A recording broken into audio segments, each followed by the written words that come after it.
Okay, தம்ப்நெயில்ல நீங்க பார்த்திருப்பீங்க என்ன இன்னைக்கு நம்ம சிலப்பதிகாரத்துல பேச போறோம் அப்படின்னு. பட் அதுக்கு முன்னாடி ஒரு பெரிய டிஸ்க்ளைமர் நான் போட்டுக்கிறேன். இந்த வீடியோ நிச்சயமா இந்த காப்பியத்தையோ இல்ல கண்ணகியையோ இல்ல இது எழுதினவரையோ இதுல உள்ளவங்களையோ யாரையும் தப்பா போர்ட்ரே பண்ணணும் அப்படிங்கறதும் கிடையாது. அதே சமயம் பலருடைய நம்பிக்கைகளையும் பலருடைய விசுவாசங்களையும் வந்து சீண்டி பார்க்கணும் அப்படிங்கறதெல்லாம் கிடையாது. சிலப்பதிகாரம், அதாவது நெஞ்சை அள்ளும் சிலப்பதிகாரம் அப்படின்னு சொல்லி பாரதியாரே பாராட்டின இந்த சிலப்பதிகாரத்தை எல்லாராலையும் நேரமின்மை காரணமாகவும் சரி, வேறு பல விஷயங்களாலையும் சரி முழுசா படிக்க முடியாது. பட் எனக்கு வாசப்பை நேசிப்போம் குழு மூலமா அந்த வாய்ப்பு கிடைச்சதுனால இதுல நான் படிச்சு தெரிஞ்சுக்கிற சில விஷயங்களை பகிர்ந்துக்கலாம் அப்படிங்கிற எண்ணம் மட்டும்தான்.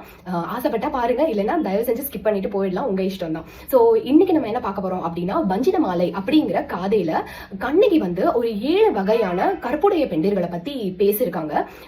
இதுல வந்து அவங்க எதெல்லாம் சொல்லி அவங்கெல்லாம் வந்து கற்புடைய பெண்டிர்களா இருந்திருக்காங்க, அதே மாதிரி அதே சோழ நாட்டுல இருந்து வந்த நானும் ஒரு அந்த மாதிரியான ஒரு கற்புடைய பெண் தான் அப்படிங்கிற மாதிரி அந்த அந்த வழக்குரை காதை முடிஞ்சதுக்கு அப்புறமா அவங்க போய் இந்த மாதிரி இந்த சிலம்பு கிடையாது, நீங்க மாத்தி இது பண்ணிட்டீங்க அப்படின்லாம் சொல்லி அந்த மன்னன் வந்து இறந்து போயிடுறாரு இல்லையா. அவர் விழுந்ததை பார்த்துட்டு அவருடைய மனைவி கோப்பெருந்தேவியும் வந்து கீழே விழுந்துடுறாங்க மயங்கி. சோ அவங்கள பார்த்து கண்ணகி சொல்ற மாதிரி இது அமையுது. சோ இதுல வந்து ஒரு 7 வகையான கற்பை பத்தி கண்ணகி சொல்லியிருக்காங்க.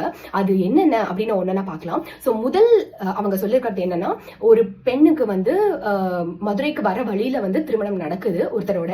பட் அது என்ன ஆகுதுன்னா, அந்த ஊருக்கு வந்ததுக்கு அப்புறமா அவருடைய உறவினர்கள் வந்து இது கல்யாணம் நடந்ததுக்கு உண்டான சாட்சி என்ன அப்படிங்கிற மாதிரி கேட்கறாங்க. சோ அப்படி கேட்கிறப்போ அவங்க வந்து ஒரு வன்னி மரத்தையும் மடப்பள்ளியையும் இந்த மாதிரியான விஷயங்கள் தான் அந்த இடத்துல சாட்சியா இருந்ததுன்னு சொல்லி அதை சாட்சிக்கு கூப்பிடுறப்போ அவங்களுடைய கற்பு நெறி காரணமாக அதெல்லாம் வந்து அங்க வந்து அவங்களுக்கு சாட்சியா நிக்குது அப்படிங்கிற மாதிரியான ஒரு விஷயம் சொல்லியிருக்காங்க. சோ அப்படிப்பட்ட ஒரு கற்புடைய பெண் அப்படின்னு சொல்லியிருக்காங்க. இதோடைய ரெஃபரன்ஸ் எங்க இருக்கு அப்படின்னா, திருவிளையாடற் புராணத்துல இருக்கிற இந்த புக்ல கொடுத்திருக்காங்க. அதுல உள்ள கிணறு, அப்புறம் வன்னி மரம், அது மாதிரியான அவங்களெல்லாம் கூப்பிட்ட படலம் அப்படின்னே ஒரு படலம் இருக்கான். சோ அதுல இருக்கிற ரெஃபரன்ஸ் தான் எடுத்து இங்க இளங்கோவடிகள் எழுதியிருக்காரு அப்படிங்கிற மாதிரி இதோடைய பேக் ஹிஸ்டரி வருது. சோ இவங்க ஒரு பத்தினி பெண். அடுத்து இன்னொன்னு என்ன சொல்றாங்க அப்படின்னா, இதுல மண்ணெல்லாம் வச்சு விளையாண்டுட்டு இருப்பாங்கல்ல கடற்கரையில இல்ல ஆத்து மணல், அதெல்லாம் வச்சு ஆத்து பக்கத்துல இருக்க மணல் அதெல்லாம் வச்சு விளையாண்டுட்டு இருக்கப்போ அது மாதிரி சின்ன குழந்தைங்க எல்லாம் விளையாண்டுட்டு இருந்திருக்காங்க. அப்போ வந்து ஒரு பெண்ணுடைய ஃப்ரெண்ட்ஸ் எல்லாம் என்ன சொல்லியிருக்காங்க அப்படின்னா, ஒரு உருவம் மாதிரி செஞ்சுட்டு சோ இதுதான் உன்னுடைய கணவன் அப்படிங்கிற மாதிரி விளையாட்டுக்கு சொல்லியிருக்காங்க. அந்த பொண்ணும் வந்து அது உண்மைதான் அப்படிங்கிற மாதிரி நம்பிக்கிட்டு எல்லாரும் போனதுக்கு அப்புறம் அவங்க வந்து கணவனை விட்டுட்டு எப்படி வர முடியும் அப்படிங்கிற மாதிரி அங்கேயே இருந்திருக்காங்க. அந்த நிலையில பொன்னி நதியில வெள்ளம் மாதிரி வந்திருக்கு. அவங்க வந்து அப்ப கூட கணவனை விட்டுட்டு போக கூடாது அப்படின்றதுனால புடிச்சுக்கிட்டு இருந்ததுனால அந்த ஆரே வந்து அந்த பெண்ணுடைய கற்பை பார்த்து அவளுடைய அந்த ஸ்திரமான நம்பிக்கையை பார்த்து அவளுக்கு வழிவிட்டு வெள்ளம் போச்சு அப்படிங்கிற மாதிரியான இன்னொரு உடைய பெண் அப்படின்னு சொல்லி 2வது பெண் சொல்லியிருக்காங்க. அடுத்து 3வது பெண் அப்படிங்கறது பாத்தீங்கன்னா, நம்ம ரொம்ப ஃபேமஸா நமக்கு தெரிஞ்ச ஆட்டனத்தி ஆதிமந்தி கதை தான். சோ இதுல வந்து அவங்கள வெள்ளம் அடிச்சுட்டு போயிருது இல்லையா, அந்த கரிகாலனுடைய மருமகன் கதை தான். சோ அடிச்சுட்டு போய் அது கடலோட கலந்துருது.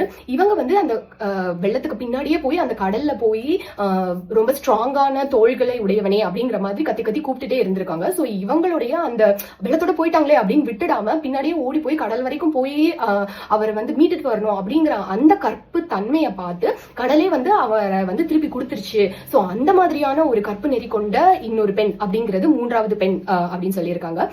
அடுத்தது இன்னொரு கதை பாத்தீங்கன்னா, ஒரு நிமிஷம் வரிசையா சொல்றதுனால எனக்கு மறந்துருச்சு. சோ இன்னொன்னு வந்து என்னன்னா, அவருடைய ஒரு பெண், சோழ நாட்டுல ஒரு பெண், அவங்களுடைய கணவன் வந்து பொருளீட்டும் விஷயமா வந்து கப்பல்ல ஏறி வேற இடத்துக்கு போயிடுறாரு. சோ திரைக்கடல் ஓடியும் திரவியம் தேடும் சொல்லுவாங்களா, அந்த மாதிரி. சோ அந்த மாதிரி போயிட்டப்போ கணவன் இல்லாத நேரத்துல தான் இருந்து என்ன பிரயோஜனம் அப்படிங்கிற மாதிரியோ இல்ல வேறொரு ஆடவர்கள் வந்து தன்னை ஈர்த்திடக்கூடாது நம்ம அப்படிங்கறதுனால அவங்க என்ன ஆகுறாங்கன்னா கல்லா மாறிடுறாங்களாம். சோ கல்லா மாறிட்டு அங்கே இருக்காங்க. அதுக்கப்புறமா கணவன் வந்து அவருடைய பொருள் ஈற்ற பயணம் எல்லாம் முடிஞ்சு வந்ததுக்கு அப்புறம் அவங்க வந்து மறுபடியும் வந்து அவங்களுடைய கற்பு நெறி மூலமா அவங்க கல்லா மாறினவங்க மறுபடியும் வந்து கணவன் வந்துட்டாரு அப்படின்னு கணவனுக்காக மறுபடியும் வந்து மனுஷியா மாறிடுறாங்களாம். இது வந்து இன்னொரு விதமான கற்புடைய பெண் அப்படின்னு சொல்றாங்க. அடுத்து இன்னொரு கதை என்ன அப்படின்னா, வீட்டுல வந்து அவங்களும் ஒரு பெண், அவங்களோட குழந்தைங்க, அதுவும் இல்லாம மாற்றாள், அப்புறம் அவளுடைய குழந்தைகள், அதாவது கணவன் வந்து இன்னொரு கல்யாணம் பண்ணிருக்காரு, அவங்க வந்து கூட இருக்காங்க அந்த வீட்லயே, அவங்களோட குழந்தைங்களும் அங்க இருக்காங்க. சோ அந்த டைம்ல டைம்ல என்ன ஆகுது அப்படின்னா இவங்க குழந்தைங்க எல்லாம் விளையாண்டுட்டு இருக்கப்போ அந்த மாற்றாளுடைய குழந்தை வந்து கிணத்துல போய் விழுந்துருது. ஸோ இப்போ இவங்க என்ன பண்ணிக்கிறாங்க அப்படின்னா, அவங்க வெளியே போயிருக்காங்க மாற்றாள். ஸோ அவங்க வந்து பார்த்துட்டு இவங்க தான் வந்து தன்னுடைய குழந்தைய வந்து பொறாமையினால தள்ளி விட்டுருப்பாங்க அப்படின்ற மாதிரி யோசிச்சுட்டா என்ன பண்றது, ஒரு பழி சொல் வந்துடுமே அப்படிங்கிறதுக்காக தன்னுடைய குழந்தையும் தூக்கி அந்த கிணத்துல போட்டிருக்காங்க. நான் இதுக்கு நடுவுல எல்லாம் எனக்கு நிறைய தோணுது. பட் அதெல்லாம் நான் எதுவுமே சொல்லல. ஏன்னா அகைன் நான் சொன்னா வந்து இந்த காப்பியத்தை நான் படிக்கிற மாதிரியும் வேற சில சிந்தனைகளை வந்து இதுல புகுத்தி நான் பேசுற மாதிரியும் அந்த காலத்துல என்ன நினைச்சாங்க அப்படிங்கறத வந்து விட்டுட்டு நான் வேற மாதிரி பேசிட்டு இருக்க மாதிரியும் வந்து அது ப்ரொஜெக்ட் ஆகிற மாதிரி இருக்கலாம். சோ ஃபர்ஸ்ட் நான் இதை சொல்லி முடிச்சிடுறேன். சோ அதுக்கப்புறமா என்ன ஆயிருக்கு அப்படின்னா, இவங்களுடைய கற்பு நெறி மூலமா அவங்க கடைசியில அந்த மாற்றலோட குழந்தையும் சரி அவங்களோட குழந்தையும் சரி உயிர் பிழைச்சு வந்திருக்கு அப்படிங்கிறது இன்னொரு கதை. அடுத்து இதோட எவ்வளவு ஆச்சு, 4 ஆச்சு, இல்ல 1 2 3 4 5 ஆயிருக்கு. ஸோ இன்னும் 2. இன்னொன்னு என்ன அப்படின்னு பாத்தீங்கன்னா, ஃபர்ஸ்ட் ஒருத்தங்க வந்து கல்லா மாறினாங்க இல்லையா, இப்போ இன்னொருத்தங்க வந்து என்ன பண்றாங்க அப்படின்னா, தன்னுடைய ஹஸ்பண்ட் வந்து வேற ஊருக்கு போயிருக்காரு பொருள் ஈட்டுறதுக்காக. ஸோ அந்த டைம்ல வந்து வேற ஒரு ஆடவனுடைய பார்வை வந்து தன் மேல பட்டுக்கிட்டே இருக்கு அப்படின்றதுக்காக அதை அவாய்ட் பண்ணணும் அப்படின்னு சொல்லி தன்னுடைய கற்பனேரி மூலமா வந்து வேண்டி தன்னுடைய அழகான மதி போன்ற முகத்தை வந்து குரங்கா மாத்திட்டாங்க, குரங்கு முகமா மாத்திட்டாங்க. சோ தட் அந்த இன்னொரு ஆடவன் வந்து தன்னை வந்து ரசிச்சு பார்க்க மாட்டான் அப்படின்றதுக்காக அப்புறமா வந்து அவங்க ஊர்ல இருந்து வந்தோடனே, அவங்க ஹஸ்பண்ட் ஊர்ல இருந்து வந்தோடனே தன்னுடைய குரங்கு முகத்தை மறுபடியும் அழகான முகமா ஹஸ்பண்டுக்காக மாத்திட்டு இருந்திருக்காங்க. சோ அப்படிப்பட்ட ஒரு கற்புடைய பெண் அப்படின்னு சொல்றாங்க. இது எல்லாத்தையும் விட ஹைலைட்டா இந்த 7வது கற்புடைய பெண் வந்து எப்படின்னா, எனக்கு வந்து எப்படி அப்படின்ற மாதிரி இருந்தது இது. சோ ஒருத்தி வந்து சொல்றா, ஒரு பொண்ணோட அம்மா, கல்யாண வயசு உள்ள ஒரு பொண்ணோட அம்மா வந்து சொல்றா, அதாவது பெண் புத்தி வந்து பின் புத்தி அப்படிங்கிற மாதிரி எல்லாரும் சொல்லுவாங்க. பட் அதுக்கு உதாரணமா நானே இருந்துட்டேன் அப்படிங்கிற மாதிரி சொல்லிட்டு என்ன சொல்றான்னா, சின்ன வயசுல நாங்க வந்து விளையாண்டுட்டு இருந்தப்போ, என்னுடைய ஆத்துல குளிச்சுட்டு விளையாண்டுட்டு அந்த மாதிரி இருந்தப்போ என்னுடைய ஃப்ரெண்டு கிட்ட நான் என்ன சொல்லியிருந்தேன்னா, எனக்கு கல்யாணம் ஆகி ஒரு பொண்ணு பிறந்து, உனக்கு கல்யாணம் ஆகி ஒரு பையன் பிறந்தா என்னோட பொண்ணை உன்னோட பொண்ணுக்கு தான், என்னோட பொண்ணை உன்னோட பையனுக்கு தான் நான் கொடுப்பேன் அப்படிங்கிற மாதிரி நான் சொல்லியிருந்தேன். ஆனா இப்போ என்ன ஆயிடுச்சு அப்படின்ற மாதிரி நான் வாக்கு கொடுத்துட்டேன், பெண்ணுக்கு புத்தி இல்ல அப்படிங்கிற மாதிரி வாக்கு கொடுத்துட்டேன். ஆனா இப்போ என்ன ஆயிடுச்சுன்னா, நம்ம பொண்ணு கல்யாண வயசுக்கு வந்துட்டா, ஆனா இப்போ என்னோட ஃப்ரெண்டுக்கு இப்போதான் ஒரு பையன் பிறந்திருக்கான், அவ வந்து கொடுத்த வாக்குப்படி நீ உன் பொண்ணை கல்யாணம் பண்ணி கொடு அப்படின்னு கேட்கறா, நான் என்ன பண்றதுன்னு தெரியல அப்படின்னு சொல்லி இந்த அம்மா ஃபீல் பண்றாங்க.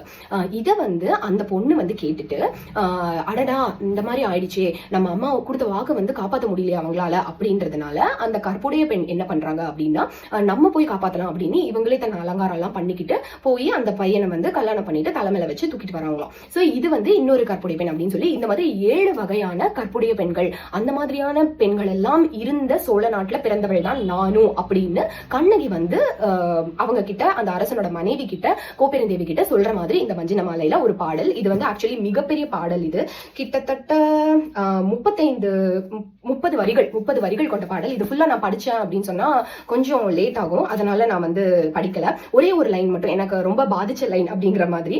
சோ நிறைமதி வாழ்முகத்தை தான் ஒரு குரங்கு முகமாக அப்படின்னு நான் சொன்னல, அந்த அழகான முகத்தை வந்து ஒரு குரங்கு முகமா வந்து மாத்திக்கிட்டாங்களாம். அப்புறம் அந்த கடைசி கதை. சோ அகைன் நான் முதலே சொன்ன மாதிரி இதுக்கு முன்னாடி ஒரு வீடியோ பண்ணிருந்தேன், அந்த காலத்துல வந்து எப்படி எல்லாம் இருந்திருக்காங்க பாருங்க, நம்ம எவ்வளவு முன்னேறி வந்துட்டோம் அப்படிங்கிற மாதிரி நான் ஒண்ணு பண்ணிருந்தேன். சோ எனக்கு வந்து அகைன் அந்த காலத்தை வந்து இந்த காலத்தோட ஒத்து வச்சு பாக்குறது வந்து ஒரு முட்டாள்தனமான விஷயம். ஏன்னா நிறைய விஷயங்கள் வந்து மாறி இருக்கும், நான் அந்த தப்பை மட்டும் செய்யவே இல்லை. நான் என்ன சொல்ல வரேன் அப்படின்னா, இப்போ இதுலயே எடுத்துக்கிட்டீங்க அப்படின்னா, ஒருத்தவங்க வந்து கல்லா மாறிடுறாங்க, ஒருத்தவங்க வந்து குரங்கு முகமா மாத்திக்கிறாங்க. எனக்கு ஒரு விஷயம் என்ன புரியல அப்படின்னா, இவங்கெல்லாம் வந்து அவங்களுடைய கற்பு மூலமா தன்னைதான் மாத்திக்கணும் அப்படிங்கிற மாதிரியான ஒரு விஷயம் வந்து இங்க ப்ரொஜெக்ட் பண்ணப்பட்டிருக்கு தவிர, ஏன் அந்த ஆண்கள் கிட்ட உங்களுடைய எமோஷன்ஸை கண்ட்ரோல் பண்ணிக்கோங்க அப்படிங்கிறது சொல்லப்படல அப்படிங்கிறது எனக்கு ஒரு பெரிய கேள்வியா இருந்தது. நீ உன் முகத்தை குரங்கா மாத்திக்கோ, இல்ல நீ கல்லா போயிடு அப்படின்றத சொல்றதுக்கு பதிலா அந்த பாக்குற ஆண்களுடைய உணர்வுகளை வந்து அவங்க கட்டுப்படுத்திக்க முடியும் அப்படிங்கிற மாதிரி இருந்திருந்தாலே போதுமே. அததான் வந்து இப்ப நீ கல்லா மாறிடு குரங்கா மாறிடுங்கிறது தான் இப்ப கொஞ்சம் கொஞ்சமா வந்து கொஞ்சம் ரிஃபைன் ஆகி துப்பட்டா போடுங்க தோழி, நீட்டா ட்ரெஸ் பண்ணுங்க தோழி அப்படிங்கிற மாதிரி வந்திருக்கு. அந்த விக்டம் பிளேமிங்கிறது வந்து ஸ்டார்டிங்ல இருந்தே வந்து வந்திருக்கு அப்படிங்கிற மாதிரி எனக்கு பர்சனலா தோணுச்சு. அகைன் நான் காப்பியத்தையோ இல்ல அதை எழுதினவங்களையோ இல்ல கண்ணகியோ கூட நான் எந்த வகையிலையும் நான் எதுவும் சொல்லல. அண்ட் ஆல்சோ உடனே எல்லாரும் சொல்லுவாங்க, நீ வந்து இப்படி பேசுறியே, ஆனா இது வந்து எவ்வளவு பெரிய ஒரு காப்பியம், அதுல வந்து ஒரு பெண்ணா வந்து அவங்க வந்து ஒரு நகரத்தையே ஒரு நியாயத்துக்காக எரிச்சிருக்காங்க, அந்த ஒரு செக்யூலரிசம் அவங்களுக்கு கிடைச்சிருக்கு அப்படிங்கிற மாதிரி எல்லாம் கண்டிப்பா அது உண்மைதான், அதை நான் இல்லைன்னே சொல்லலை. ஏன்னா இந்த மாதிரி ஒரு அம்மா கொடுத்த வாக்குக்காக பிறந்த பையனை போய் கல்யாணம் பண்ணிக்கிறது தான் ஒரு கற்புன்னோ, இல்ல வந்து ஃப்ரெண்ட்ஸ் வந்து சொல்லிட்டாங்கன்னு ஒரு மண்ணால செய்யப்பட்ட ஒரு கணவனை வெள்ளத்திலையும் கூட தான் உட்கார்ந்து காப்பாத்தணும்னு ஒரு சின்ன குழந்தை நினைக்கிற அளவுக்கு அந்த கற்புங்கிற விஷயம் வந்து அந்த பெண்களுக்கு வந்து எவ்வளவு தூரம் கண்டிஷன் செய்யப்பட்டிருக்கு அந்த காலத்துல. அப்படிங்கிற மாதிரியான ஒரு நிலைமையில இருந்த அந்த காலகட்டத்துல கூட ஒரு பெண் நேரா ஒரு அரசவைக்கு போய் அந்த அரசனை சேலஞ்ச் பண்ற மாதிரி கொஸ்டின் கேட்டு அந்த நாட்டையே எரிச்சிட்டா அப்படிங்கறதெல்லாம் நிஜமாவே ஒரு பெரிய விஷயம் தான். ஆனா எனக்கு என்ன தோணுச்சு அப்படின்னா, இதுவே வந்து ஒரு கண்ணகியை வந்து நம்ம ஒரு கற்புடைய பெண் இந்த மாதிரி ஒரு ஊரையே எரிச்சிட்டா அப்படின்றதெல்லாம் நம்ம வந்து போட்டுறதுக்கு ஒரு அண்டர்லையிங்கான நமக்கே தெரியாத நமக்கு வந்து சொல்லப்படாத ஒரு காரணமா அவ எல்லாமே கோவலனுக்காக பண்ணா அப்படிங்கிறது தான் இருக்கு. எனக்கு அப்படிதான் தோணுச்சு. இதுவே கோவலன் செய்தது தவறு அப்படின்னு சொல்லி அவ ஏதாவது வெகுண்டு எழுந்து கேள்வி கேட்டிருந்தாலோ, இல்ல கோவலனையே வந்து மாதவி கிட்ட போயிட்டு எவ்வளவு நாள் இருந்துட்டு திரும்பி வந்த உடனே இந்த காப்பியத்திலே வருது, அவர் வந்து வான்னு சொன்னோடனே கொஸ்டின் கேட்காம இவங்க பின்னாடி வந்திருக்காங்க.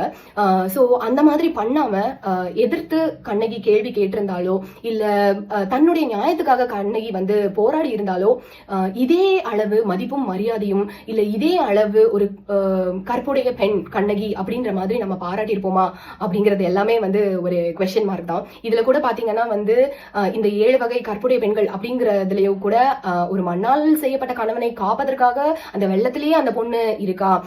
அதே மாதிரி வந்து ஆத்தோட அடிச்சுட்டு போயிட்ட கணவனை வந்து ஓடி போய் கடல் வரைக்கும் போய் ஒருத்தி வந்து காப்பாத்துறா அப்படிங்கிற மாதிரி இந்த சத்யவான் சாவித்திரிய காப்பாத்துற மாதிரி இந்த மாதிரியான கதைகள் தான் நம்ம கிட்ட வந்து சின்ன வயசுல இருந்தே புழக்கத்துல இருந்துட்டு இருந்திருக்கு. அதாவது வந்து நீ என்ன பண்ணாலும் பரவாயில்ல, உனக்கு என்ன கஷ்டம் நேர்ந்தாலும் பரவாயில்ல, at all costs you have to save the men, you have to be there for them அப்படிங்கிற மாதிரியான விஷயங்கள் வந்துதான் நமக்கு சொல்லப்பட்டிருக்கோ, அப்படிங்கிற மாதிரியான விஷயங்களை சொல்லிதான் நம்ம கண்டிஷன் செய்யப்பட்டிருக்கோமோ அப்படிங்கிற மாதிரியான நிறைய விஷயங்கள்லாம் எனக்கு தோணுச்சு. But then again times R changing அப்படிங்கிற மாதிரி எல்லாமே மாறிக்கிட்டு இருக்கு. எதுவுமே முன்னாடி இருந்த மாதிரி இல்ல. But we need to go a long way still அப்படிங்கிறது தான் எனக்கு வந்து இதை படிச்சப்ப தோணுச்சு. அண்ட் ஒன்ஸ் அகைன் இந்த வீடியோ யாரையாவது ஹர்ட் பண்ற மாதிரி இருந்ததுன்னா I am really sorry, that is not my intention. தொடர்ந்து வாசிப்போம்.